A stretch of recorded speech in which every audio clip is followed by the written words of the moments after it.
There are some things in life that are just wrong, and kidnapping a princess is one of them.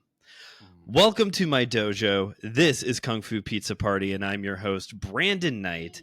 And today I am joined by Joshua Noel of the Anazao Ministries Podcast Network to review Shanghai Noon, starring Jackie Chan, Owen Wilson, and Lucy Liu, who kind of gets left off of all the promotional material. But this is the same year that Charlie's Angels comes out, so let's give her flowers as well. Lucy Liu's in this as well.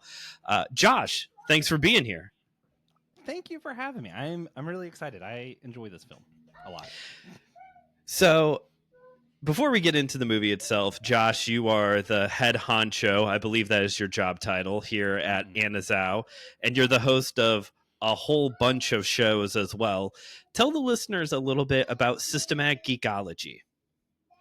Ooh, Systematic Geekology is a show that I helped start. Selfishly, I had Will Rose on the first podcast that was part of any of the stuff that I do. It was the Whole Church podcast. He talked about Marvel some, and I was like, man, I wish I could hear this guy talk about comic books more. So I tried to talk him into starting a show. He wouldn't do it. So then I came up with a group project as a guys to get him to do the show. And it worked. And now I have Systematic Geekology, where occasionally I can hear Will continue to talk about comic books. And then there's other stuff.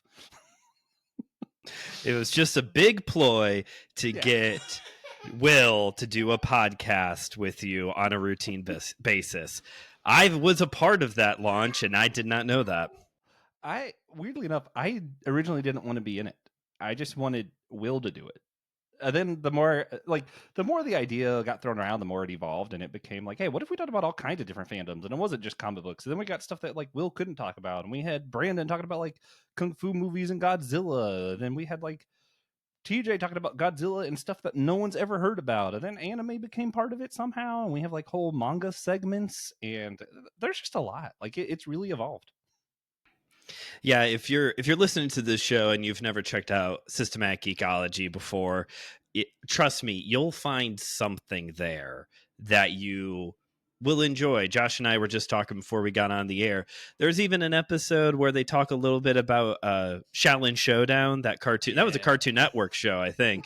And I'm sure we'll talk about it here on this show at some point, but there's a little bit of something for everybody over there. Yeah, that's what I think of. I saw Good Pods. We're number one ranked on someone's playlist, and it's like their description of us was entertaining because it was like, this is a great cross of fiction and fandoms, and it like listed some of our series, and I'm like, at least two of those we don't do anymore. Maybe we should.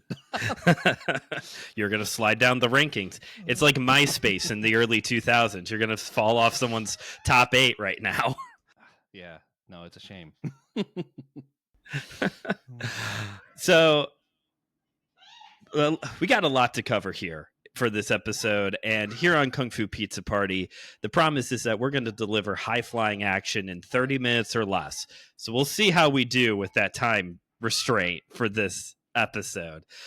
But to get things started, over the past few months, as I've been putting this show together, I've been looking for holiday-specific martial art films.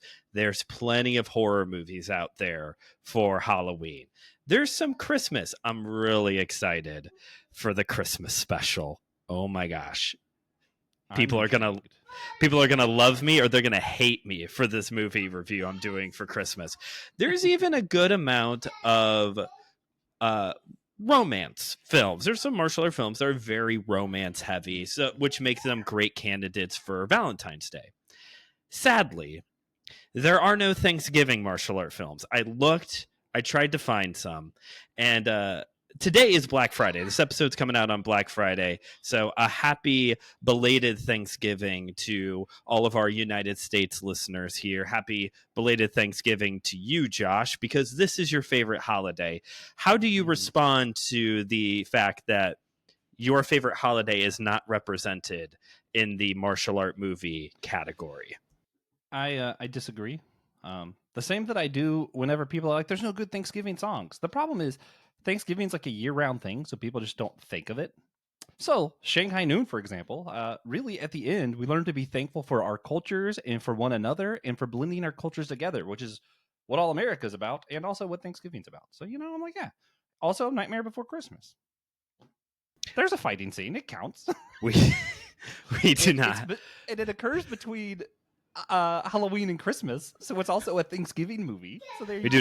We do not have time to unpack all of that Nightmare Before Christmas stuff. And if Joe Day listens to this episode, you are going to get a text message. But though there may not be kung fu being used to carve a turkey, one thing that is very common in the martial art movie cinema world is the Western cowboy martial art movie. This is like a whole subgenre of the category. And there is nothing more American than cowboys. And so with that in mind, I'm starting a tradition today that every Black Friday, the day after Thanksgiving, here on the show, I am going to review a cowboy martial art movie, because that seems to be a pretty good American blending thing that fits. Again, it's a very Western concept, kind of. We actually borrow a lot of tropes from the East for these movies, but you, Josh, when I had pitched this show to you and I had asked you what movie did you want to do, you without hesitation named Shanghai Noon. So take us there first. Why was Shanghai Noon a no-brainer for you? Yeah, Shanghai Noon, Shanghai Nights, and then both the Rush Hour movies. I'm weird. I like this like action, but I like comedy. I don't like dry action. Like I have a harder time getting into that, especially with. See, I'm not an expert in kung fu films, so people don't like spam me and then like beat me up or something. I don't know. But for me, a lot of the ones that I've seen of kung fu films, it feels like it's trying to take itself serious, but a lot of the action scenes often feel silly to me. And these kind of movies that Jackie Chan did really feels like he acknowledges the silliness of it, leans into it, and we still get some really cool fighting sequences. So it's, it's a good blending. Maybe what inspired the MCU. I don't know. Couldn't say it's not. You can't say it's not. I will go to bat for you a little bit, because I did talk about this in the Rigor Mortis movie review, which talk about a movie that's polar opposite from Shanghai Noon. I do have a hard time with wire work. Sometimes when wire work starts getting thrown into kung fu movies, which is a plenty and very common, something I'm just going to have to get used to. I hate it. It kind of takes me out of the moment a little bit. It really does.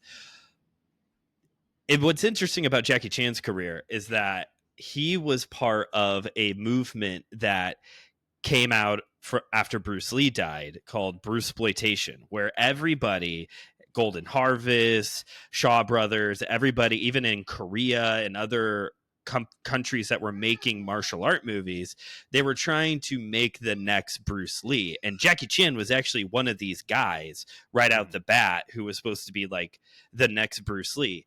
Jackie Chan's career didn't take off, though, until he quit trying to be Bruce Lee and started doing these comedy films. It's once he started implementing the almost self-referential, like, I'm just going to goof around a little bit and it works, that he actually started to get noticed. We would not have, like, this movie, probably most of his 90s career, even his 80s career, if he would have tried to stay on this track of, I'm going to be the next Bruce Lee type.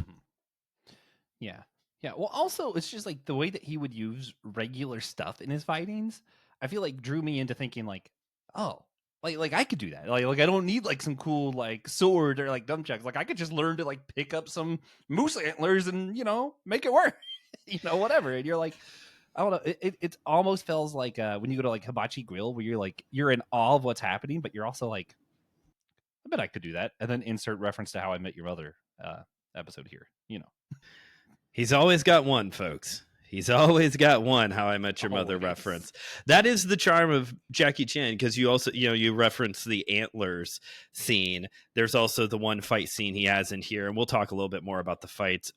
He's got the horseshoe on the rope that he's whipping around like a fire chain.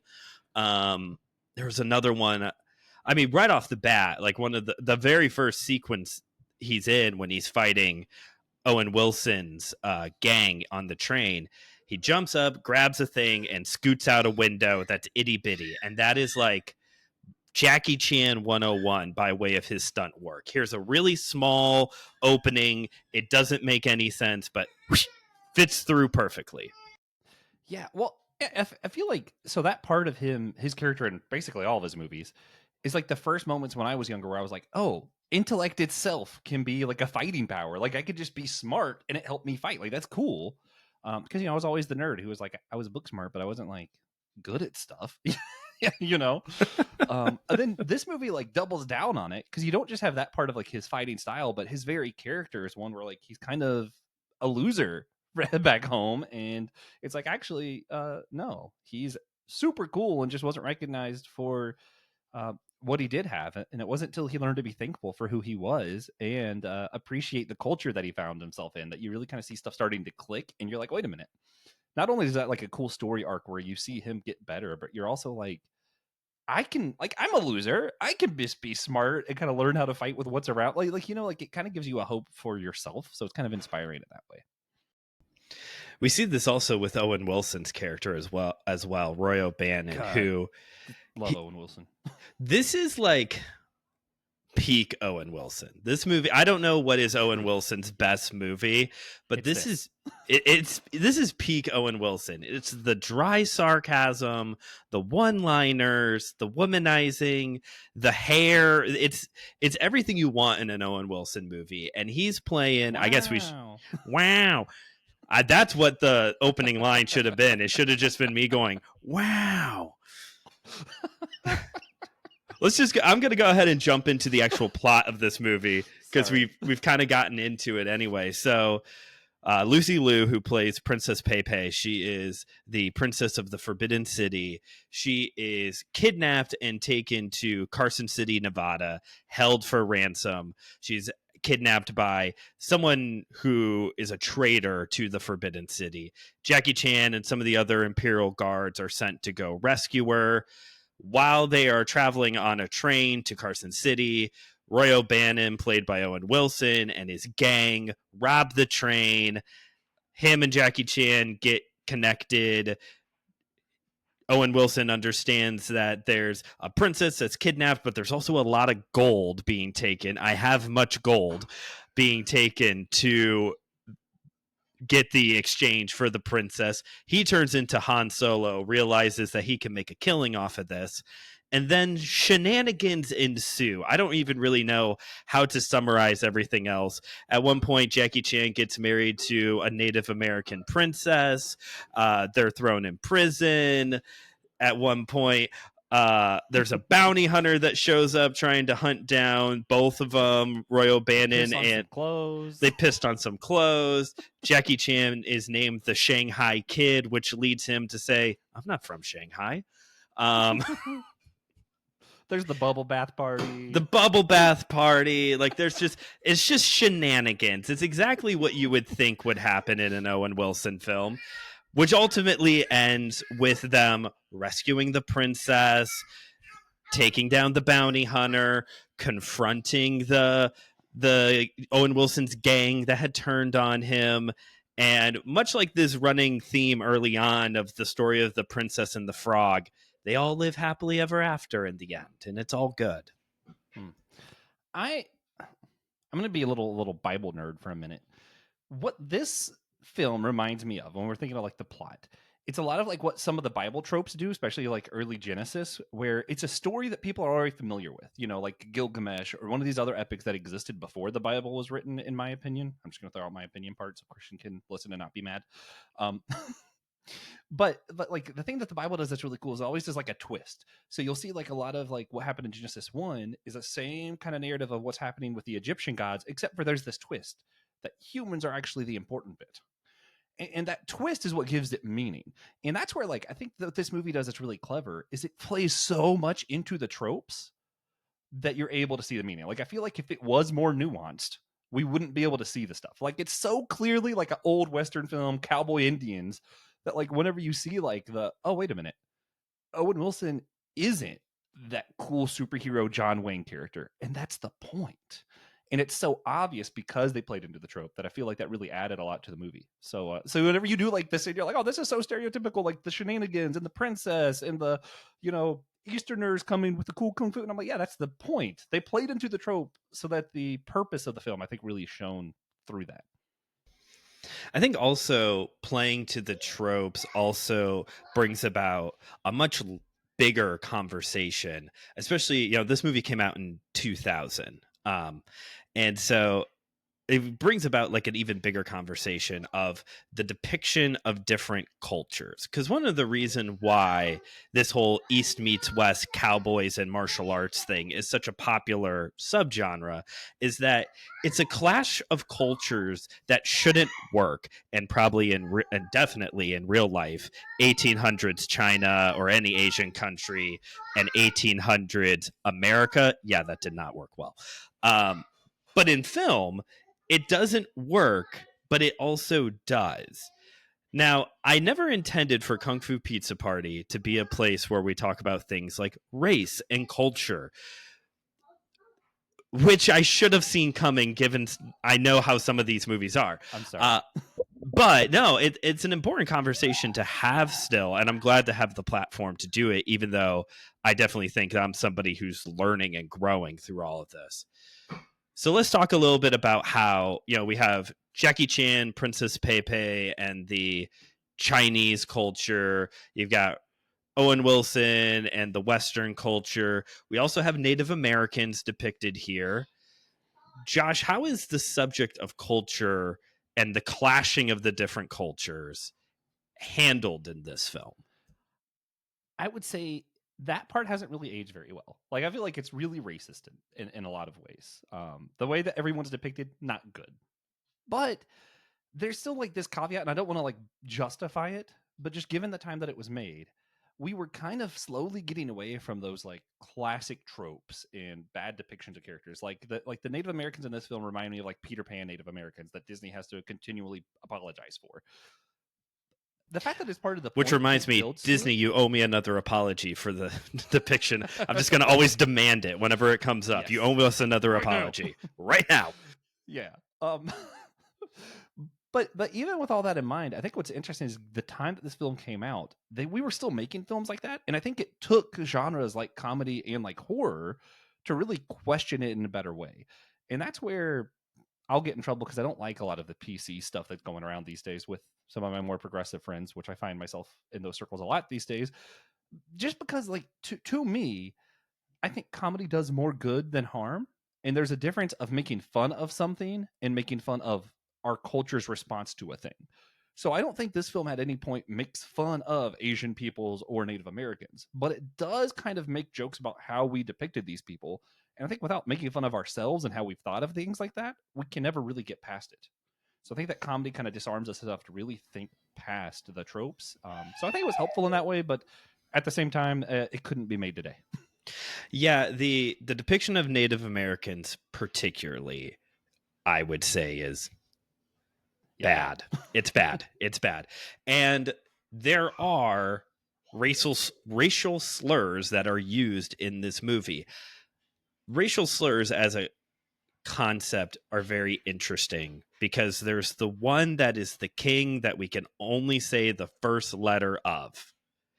Then there are other ones that, like in this movie, I probably could say right now, and they're offensive, but they're not as offensive.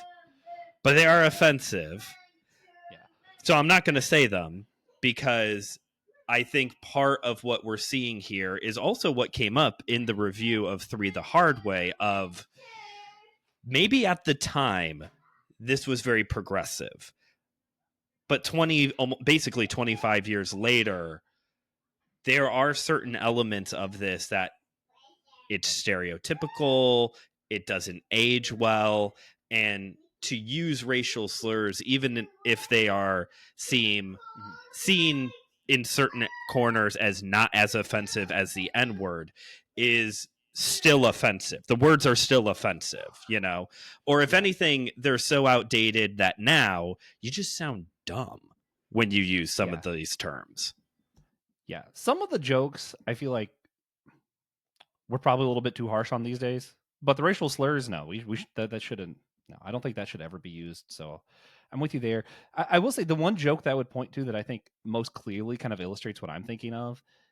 There's a point in the film where they think the Native Americans are coming, and it goes, "Oh wait, no, those are the Jews." And They think, there's some cowboys who think that the other Imperial guards are Jews, are Jewish people. Yeah, that's what it was. And for me, the reason I think that comedy now is probably still offensive and most people wouldn't like it, but I think it worked and probably is a good thing to have that kind of comedy, is because it points to how our stereotypical thinking can be so stupid. And I'm like, I love that. Like that we need to make fun of ourselves if we ever want to move past where we're at, I feel like. Yeah, because that's the other thing that I think this movie does really well is that everybody is taking shots. Everybody is hit with a joke at some point. Even it's the South Park of Western films. Yes, that is true. It is, because even there at the beginning when Owen Wilson's gang is robbing the train and the new guy is like going off the deep end and getting all crazy, Owen Wilson turns to the one guy and goes, "Where did you find him?" Texas. Like there's even a shot taken at Texas in all of this. Oh man. And given Ted Cruz, I think that's we deserve that. So yeah, like it's not a perfect movie. And like you said, maybe at the time this was one of those bridge films that kind of got us moving the right direction. But as a white heterosexual male, I need to be aware of the fact that these are not accurate depictions. Yeah. Through and through. Yeah, I do think if this film were made today, it would be more harmful than helpful. But I think at the time it was made, it was probably more helpful than harmful. And that's just, how time works if you believe in things like time, which I don't. Moving on. We are at the 22-minute mark, so we got to start winding this down. Now that we've had our very intense conversation about race, let's talk about combat. So obviously Jackie Chan carries this movie. We did not expect Owen Wilson to do that. Actually, the big part of Owen Wilson's character is that he's terrible at shooting and can't hit the broadside of a barn. Even Lucy Liu has better martial arts than he does. Even the Native American princess can shoot better than he can. But Jackie Chan carries the film by way of combat. There's the already mentioned train fight sequence. There's one in a forest against Native Americans. There's one in a bar, a saloon style fight. There's awesome the end fight scene at the bell tower between him and the big boss bad guy. Josh, of all the fight sequences in this movie, which are plenty, and they're all very good. I love the fighting in this movie. What's the one that you're going to rewind if this was on well, it would have been on VHS. You're going to rewind and rewatch. I have an edited version of this on VHS. Because this was one of those movies that I watched as a kid because it was when my parents first had one of those video editing things that they could rent things through. And then instead of returning it, I hid it. And oh no, I lost it, Mom and Dad. I didn't lose it. Don't tell them. That's awesome. Does it edits movies? So did it cut all the Owen Wilson womanizing boob scenes? Yeah, the bathtub scene I hadn't seen until today.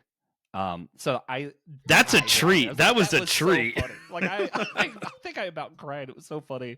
And then even some of the cussing and stuff was taken out. And I remembered parts of the pissing on shirt stuff. So I think they might have edited some of it and left some of it, but that scene was great too. I'm gonna make a commentary before I say which my favorite fighting scene is, and I'm sorry for this. The thing that I love and that's why I'm excited to hear you talk about more of the Eastern meets Western films, because this was made in the West. This was a Hollywood film. So what you would expect going in, and it's been a while since I've seen it, so I thought this is what the movie was. Jackie Chan was this cool guy with lots of wisdom, and then Owen Wilson was the cowboy who just shot things. Because that's how these things go. The cowboy shoots things, and he's a good fighter. And sure. The Asian guy's there to give nice wisdom. It kind of was flipped on its head here. Not that Jackie Chan was dumb, but Jackie Chan was the fighter. He was the good combat guy. And Owen Wilson was the voice of wisdom, even though he was a goofball the whole film. The stuff he said is what clicked. And I was like, really interesting. Yeah, Owen Wilson's character does a really good job of being the voice of, hey, you're not in China right now, and I know there's things that you're going to disagree with here, but you got to trust me. I know what I'm talking about for how things are done here. Yeah, well, and it's even like that common sense, like the line you used at the beginning, but that I'm sure we're gonna go back to. But it's that like Jackie Chan didn't have the wise line. It was near the end when Jackie Chan was like he was doing the honor thing and playing your role that a lot of Christians do today, where they're like, well, Christian votes Republican, and Owen Wilson was like, dude, no, some things are just wrong. Like stealing a princess is bad. Like we don't need the rules to tell us stealing a princess bad. Yes. And I'm True. like, yeah, it was just I love that reversal. Which is why Owen Wilson doesn't have the cool fight scenes that I wish he did, even though that one shootout was kind of cool and he got really lucky. The actual key fight scene that I would rewatch, Jackie Chan and what's the guy at the end? Lo Fang, is that his name? Yes. Yeah. Yeah. When Jackie Chan, he has like the whip, and he has the spear, and he gets the sword spear. and he spins the sword around the spear. I'm like, oh, that was freaking cool, man. That was great. Yeah, there's just too many. There's too many to really pick from here. The horseshoe scene when he's whipping it around at the bounty hunters members is really good. The the saloon fight scene, I really like that one because I think it showcases Jackie Chan's parkour really well throughout that sequence. And I've talked about here on the show before, if there is a fight scene that you throw a little pro wrestling into it, I'm gonna pop and I'm gonna like it. And Jackie Chan, they're on like a higher level and there's a table beneath, and he like hip tosses a guy over a railing and the guy goes through the table. It's just beautiful. I think my favorite though is when Jackie Chan is fighting the Native American guys in the forest, because there's something about him using the trees. That's a big Jackie Chan thing, is using his environment around him. You see him like in some of his 90s films, he's using a lot of like jackets and ladders. Here he's got trees and he's like hopping over trees, making sure they snap back and hit people, using them as leverage to like jump over or flip around, using them to like defend himself. It's so creative. And also, like you talked about earlier with Jackie Chan kind of being this like believable hero, it's kind of believable that somebody could do this even if they had minimal martial art training, to be able to use trees as a way to protect themselves. And it's also realistic because at one point, Jackie jumps up, grabs a tree branch to swing himself to kick a guy. He does, but the branch breaks and Jackie falls flat on his back because that's his movie. He's kind of like the good guy Ghostface from the Scream movies. Like, he's not untouchable. He will get hurt. He will take bumps throughout a movie. And I love it for that, Yeah. And my understanding a lot of times, because he does his own practical stunts, that some of the stuff really just happened. So they're like, yeah, we'll keep that in. But yeah, like that, the gags in this film, it reminds me of like old animation where I'm like, yeah, good gag. Like, why don't we have gags in our films anymore? That's what makes it, that's what makes it sit. You can't get that in a book. Well, here's the thing. Why don't we have blooper reels at the end of movies anymore? God, yes, amen. Those were the best. Jackie Chan's movies had all of those, and they're just so good. I actually saw, did you ever see the movie Bottoms? It came out last year. No. It's okay, it's a movie that it's a movie. It's basically like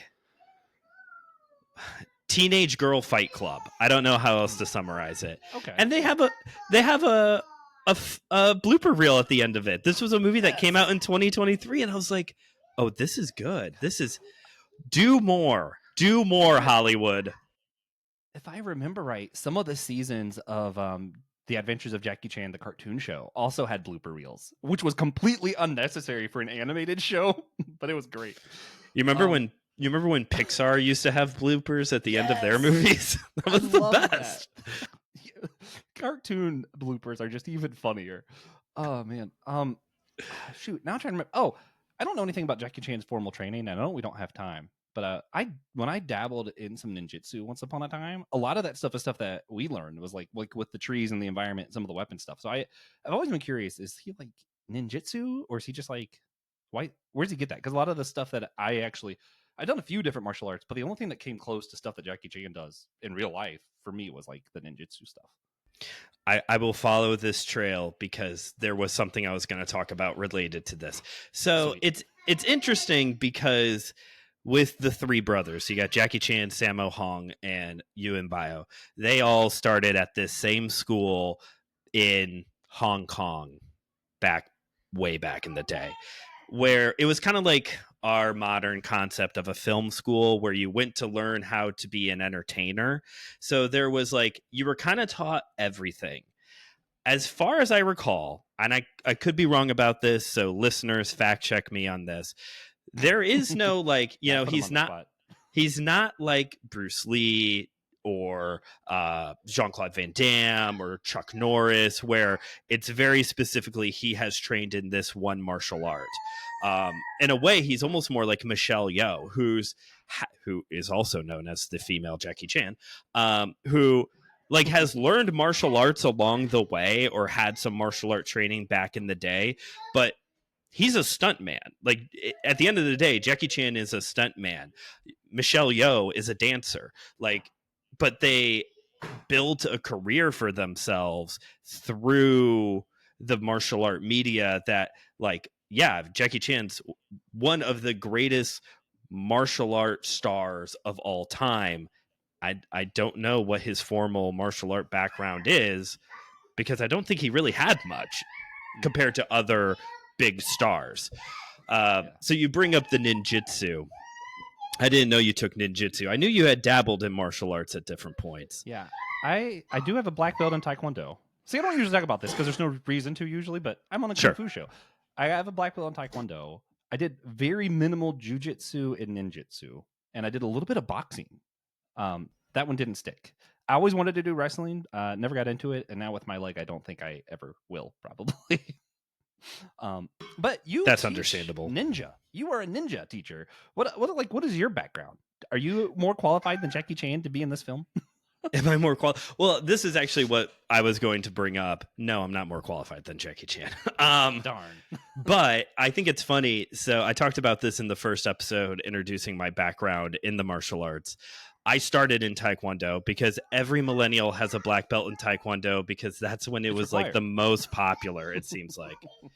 But here's the thing. My parents told me that I would be like Jackie Chan if I took Taekwondo. Me too. When I was at 7. When I was 7 or 8.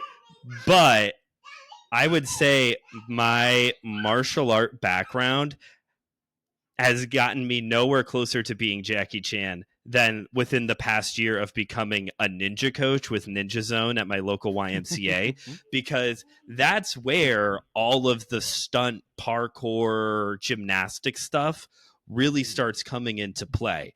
Maybe a little bit with when I trained in Jeet Kune Do, because Jeet Kune Do is big on using your environment to fight. So there is a little bit of that. But no, when it comes to like the flipping, the rolling, the kicking up the wall stuff, yeah, within the past year of being a ninja coach has brought me closer to being Jackie Chan than the past 20 years of martial art training. That's really cool. Yeah, the only thing Taekwondo did for me was get me interested in like some Korean philosophy, which might be why I'm now like super into Taoism. And now the only martial arts I'm interested in learning really is Tai Chi. I really want to do Tai Chi, but that's probably, we're going too long. We're getting a little long. So real quick, we'll Tai Chi, you can find a lot of good stuff online if you just wanted some beginner stuff. Cool. So the opening line, first off, we could have gone with so many opening lines. You said shirt get strong, not piss on shirt, bend bars. That would have been a great opening line. That, or just again, wow. But once Owen Wilson understands that there's a princess and a lot of gold involved, he suddenly is like, okay, I'm going to take Jackie Chan's mission very seriously. And he says this line, I'll paraphrase here, of, hey, some things in life are just wrong, and kidnapping a princess is one of them. Now, Josh, that is the plot to every Mario game. And correct. What we can agree, kidnapping, princess or not, is a bad thing. Mm-hmm. Yeah. What other? Don't tell the Republican senators that, though. Yeah, kidnapping is just it's a bad thing. But what other things are just bad? What other things are just bad? That's what's I love about Taoism. There's just some intuitiveness to it, and I think the more you get to know God and His voice, and this is where I've just started owning that I'm a Christian Taoist now, because I think of God more of like a force than like a big guy in the sky. The more you get to know God, the Bible, the people of God, the church, those who are in tune with the Tao or in tune with God, however you want to use that language, I think you just kind of get it. I know that that's like a lame answer, but I feel like there's some spiritual thing higher than just like some rules or a list. And I think that's part of the point of this. They literally burn their book at the end, right? Like sometimes when you figure it out, you just know. The princess, like the book would have said the princess should have gone back to her country. The typical movie would have had them rescue the princess and bring her back. But instead, the princess says, "Nah, I don't need rescuing. I could do more good here anyway." And like when you learn to just be in tune with what is good, you're like, wait a minute, that is good. I don't need to follow the rules that say bring her back. That is just good. So I think there's just a little bit of like learning how to intuit what is or isn't good. How would you answer that though? I'm kind of curious.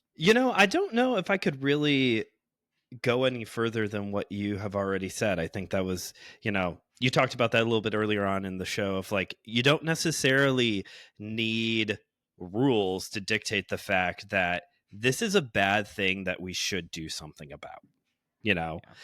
Even if Owen Wilson's motives, by the way, it's Owen Wilson and Jackie Chan. They have character names, but it's like in Rush Hour. It's Jackie Chan and Chris Tucker, right? That is correct. Yeah. Although the bit of Chan Wang is hilarious. And I completely forgot that Owen Wilson's character is actually Wyatt Earp. That I forgot too. Fantastic. But even if his motives at first were not pure, he wanted to meet the princess, get the gold, all that. Like this is part of his journey as well, of getting to the point of like not everything in life is about money and greed and getting everything that you want. And he has literally a near-death experience, a miracle, as he keeps referring to it, to kind of get to that point of like, oh, there's more to life than just my ways that I've been doing. Of, Jackie Chan, because Jackie Chan said something about the gold, and he's like, "Oh, is it really all about the gold for you?" I just thought that was good too. That was a good one. Just kind of making fun of yourself as you learn. Like I make all kinds of jokes about my former self and what I thought was right and wrong. And to be a good evangelical, there's Bible to back up this idea. Jesus says that whole line of, the sheep will know the voice of the shepherd. Mm-hmm. So I think like as you build your relationship with God or the Tao or God's people, however you want to say it, I think you'll know that voice. And part of it, like without the Christianese of it, I think is kind of the point of this film is like as you grow and you make these like genuine relationships, Jackie Chan and Owen Wilson create this like genuine friendship. And whenever your heart actually like recognizes someone else's heart, deep calls out to deep, as the Bible says. I think like once you recognize that kindred spirit, you're forced into getting more into what is good. Not like literally forced, but I feel like it develops. So seek out those genuine relationships with God, God's people, and all that stuff, and the Bible. I don't know, and be thankful. Happy Thanksgiving. Be thankful. I do want to do a little edit for our video watchers. During Josh's spiel right there, I shook my head no. I'm not saying no to Josh. I'm saying no to my son, producer Cooper, who spilled his cup and it's all over the floor. And now I really do need to go wrap this show up. But I will say this to kind of tie it all together. Thank you for sharing all of that, Josh. And I don't know what the market is for Christian Taoists in the podcast world, but do know here on Kung Fu Pizza Party, where we're also looking to serve up wisdom one slice at a time, you are welcome back here, not just because you're my friend, but because, Taoism is one of the many religions or philosophies, I should say, one of the many philosophies that does come up in this world because, of its origins. And so you ever want to read the Tao Jeet Kune Do and come on here, I only have read it 2 or 3 times and have my copy all marked up, probably like a lot of you listeners out there as well. That is you're Googling it because you might not know. Yeah. That's like the Bruce Lee book, the big one that he wrote. Well, kind of. Yeah. My favorite Taoist book is actually the Tao of Pooh. So it's about Winnie the Pooh. Oh, yeah. Can I do a quick recommendation as we're getting off? Because we talked about race. I have a Sure. friend, C.T. Kirk. C.T. Kirk writes the book How the West Was Whitewashed, and he talks about some of our classic cowboy heroes and how they weren't white. And I think it's a worthwhile reading. I have heard. I haven't heard of that book, but I have heard of such things that, like, hey, actually, all these guys weren't Caucasian, Anglo-Saxon. Yeah, the Lone Ranger, he was black, and also real, by the way. I would love that movie. Give me that movie. That would be cool. All right. Well, we have gone way over. Sorry, listeners. You got your episode much past, 10 minutes past the recommended, but hopefully you still enjoyed the episode. Thank you, Josh, for being on. And once again, a happy Thanksgiving to you, sir. You too. I'll give everyone their money back for this episode since we went over. That's like the old pizza rule, right? Yeah. Well, you used to work at Domino's, right? Yeah. At one point, that was the rule. If it took longer than 30 minutes, we'll give you your money back. That's awesome. And for all you listeners out there, a link to the Anazao website will be in the description, so that way you can find all the other shows we offer here and all the other shows Josh is also on. And you can also follow this show on Instagram at Kung Fu Pizza Party. This has been Kung Fu Pizza Party, where we've been delivering high-flying action in 30 minutes or less and serving up wisdom one slice at a time.